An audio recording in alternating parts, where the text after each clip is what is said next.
atubang dito sa area kay posible katong silver hair. And guys, good evening Pilipinas, wherever you are in the world. Good evening or good morning.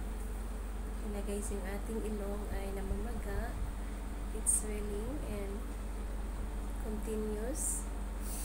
Hihigupin lang natin yan guys para maubos.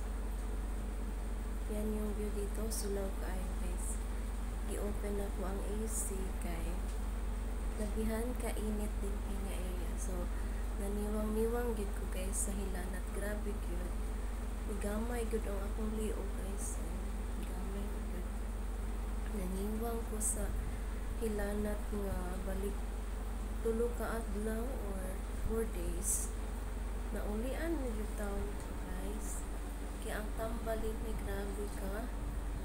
Walang tambalin ni guys. Mainom kong tambal na Panadol. Gutomon jud ko maayo. So karon na okay na. Patay laing tambal nga himnon-on yung gabi para sa ating mga sakit nga joint. Kasi trangkaso yung mga bukog natin na sa joint, yan, sumasakit yun. Yan yung view guys. Yung mga birds tapos na, nagkain sila. Ako naman ay tapos na, nag-diet mo ko. Diet ko guys. Pero mag-adobo ko og manok karon kay gigutom ko guys. So, loy kay ni manok karon kay ko naman siyang gipabugnaw.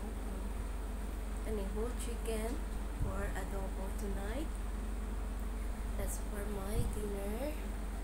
So, prepared lang ko ani of green bell pepper and easy lang